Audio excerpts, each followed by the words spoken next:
Hi ladies and gents, my name is Thom Gibson, and in this video I am going to share my reflections on the last month of distance learning as a middle school STEM teacher. It's just good to just sit and share how things are going, strengths, weaknesses, successes, failures, and hopefully this will be of use to other my fellow middle school STEM teachers. So to give context, I teach at a private school in Austin, Texas. We're 3 different campuses, but I teach at the 6th through 12th campus. We're not on campus, we're fully virtual till at least October 12th, possibly a little bit longer than that. And this is my 10th year in education. This year I am teaching 2 sections of pre-algebra, which is typically 6th and 7th graders, 2 sections of physical science, which is 8th graders, and it's the first year I've actually taught that class. And I have robotics, advanced robotics, so students who have taken robotics before, as well as an advisory, which meets 2 times a week. So let's break it down by the classes and how things have been going in distance learning. Pre-algebra. This is the 6th year that I have taught pre-algebra.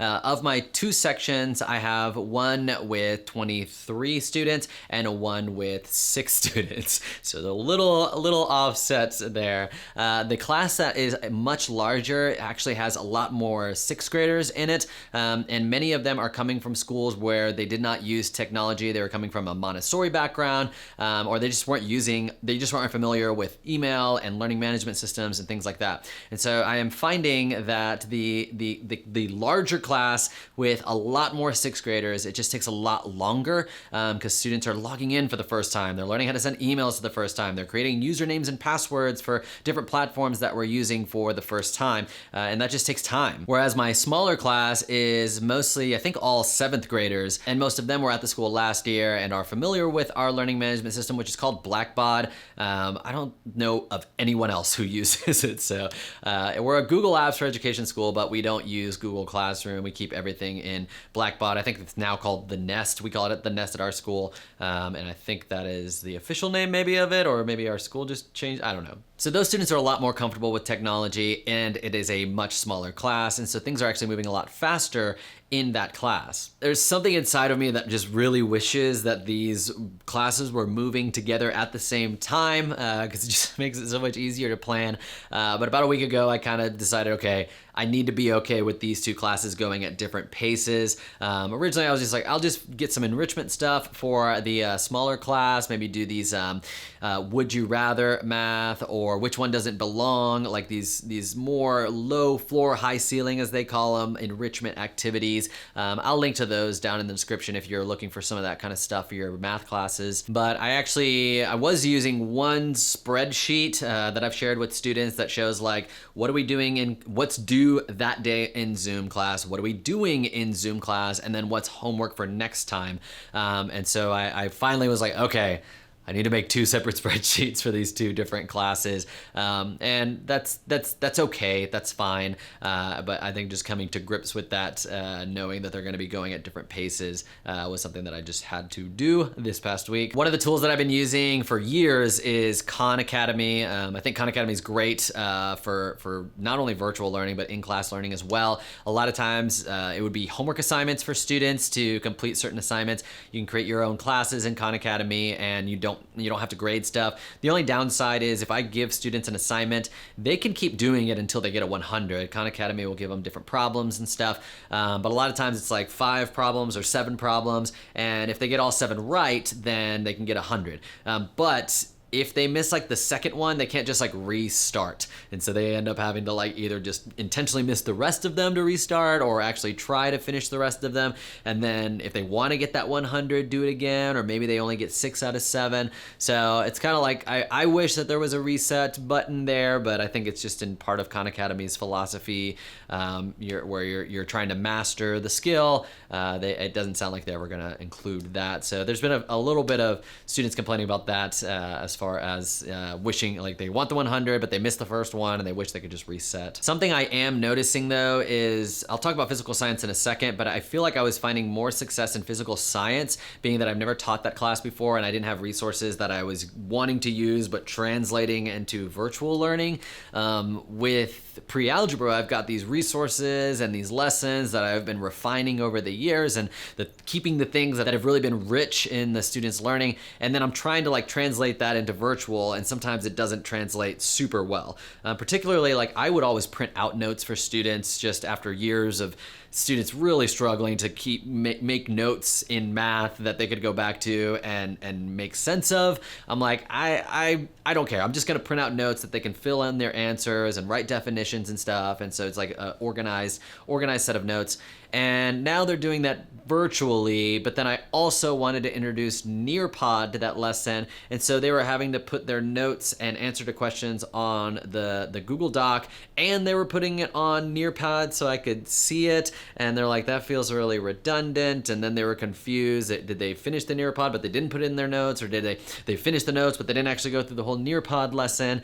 Nearpod's like a way to make your slideshows a little bit more interactive. You can add things where they can answer questions and you can see them and polls and add a video that they can watch and stuff. But it didn't translate very well. The students kind of gave me feedback. They're like, can we not do Nearpod again? And usually, like, when I did Nearpod in physical science, it was great and the kids loved it. So I'm kind of working through figuring out, like, I can't just take what I did and try to like stick it into virtual learning. I'm gonna have to revamp that a little bit, cut out some of the things where I would normally have them write their answers down while we were working in class, and then we talk about them, and then they can revise their answer if they got it wrong, because I think there's value in that, like making the mistakes and correcting it. But maybe those questions are only in the Nearpod and they don't actually have to put it in their notes as well, and their notes is only with like definitions and a couple of worked out examples. I'm not sure, I'll have to figure that out. So having a little bit more challenge with the class that I've taught for 6 years than the class that is brand new to me. Speaking of which, physical science is 8th grade. It's basically physics, 8th grade science, and I wanted to start out with something that would be a little bit easier for me to put together as far as like a whole unit.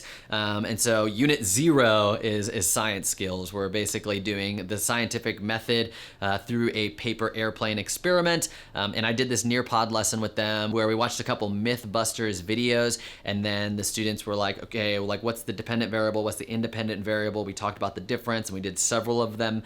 And then the students were already beginning to kind of like analyze the experiments and saying in what ways they may not have been super reliable because these were certain controls that they didn't test for, which is like, yeah, that's great. That's what scientists do. They analyze the experiments of others and see like, are these reliable results? Why or why not? What I thought would take like 2 or 3 weeks, we're on week 4, and the students are just now getting to the point where they are doing the experiment.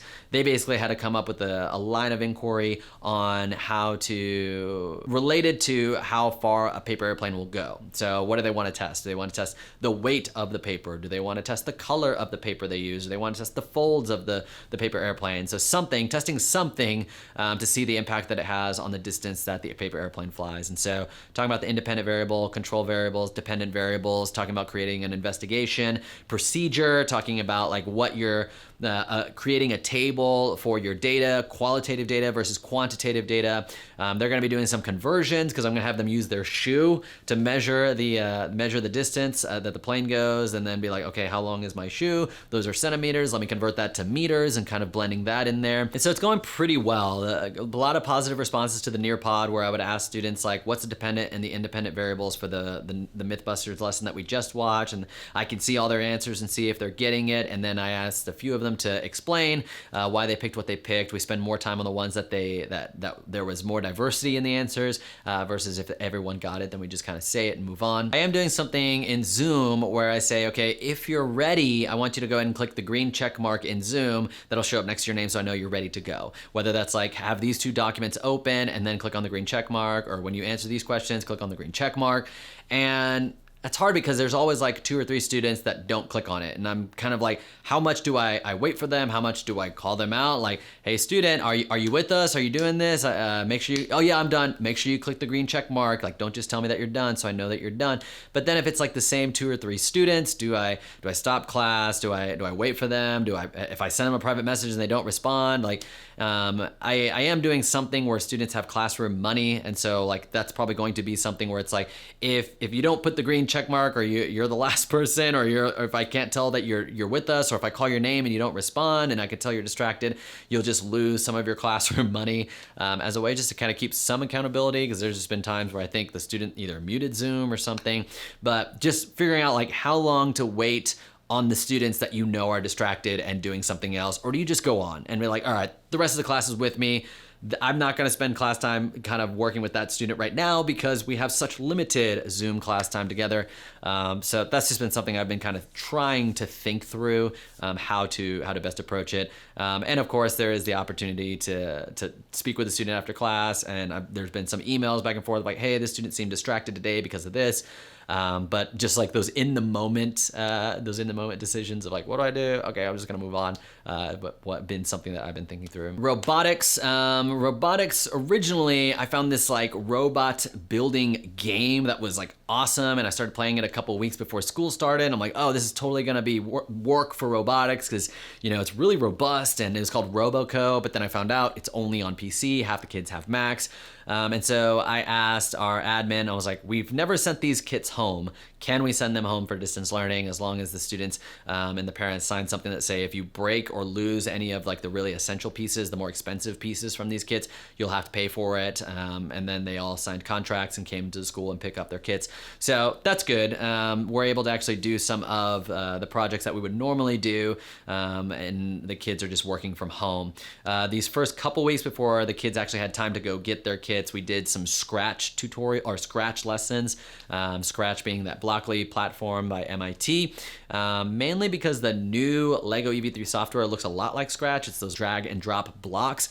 But the challenge with that is that the new Mac Lego EV3 software looks like that, but they don't have that for PC yet. But the PC one, the old version of it, which I've been using for years, has tons more tutorials online. And so one of the ways to remedy that, since I haven't even used the new Mac software very much, is I have a tutorial creator job. One of the students who has a Mac who's pretty tech savvy and wants to learn like the new software pretty well, he's going to be creating tutorials for his classmates on like, here's how you assign the motors to move forward for 2 seconds or something like that. And then I'm going to put them on the learning management system for students to access. And so I think that'll go well. Usually projects in person would take like 3 weeks. So I have a feeling these projects will probably take, if I do the same project, basically, it'll probably take like 5 weeks. A lot of projects we had like competitions, and some of them, like the amount of time it takes for your robot to do this, we might still be able to do, but other ones where it was like the person who can stay in this little pit without running into anything, and it's an obstacle avoidance project. I'm gonna have to revise the rubric so it's not based on a competition. Advisory, we used to meet in advisory 4 times a week. Now we are meeting 2 times a week, Monday and Friday. And instead of being not only social, emotional, and academic, the academic piece and the academic support is like not there anymore. Now our time together, since we only have 2 45-minute sessions together, is just the social, emotional learning aspect of it. And so Mondays is kind of like our check-in day. 1 week we'll just go around and check in. Students will say what went well, what didn't go well, something they're looking forward to. And then I'll also ask like, are there any other fun questions you want me to add to the list that you can answer? And we do that. That's been going okay. Some students are not super engaged. Like, we're doing this. Last week was good. Blah, blah, blah. But then every other week, I have students create a video of reflection on how the week went, answering 3 questions, and then they send that video. I use a website called Loom.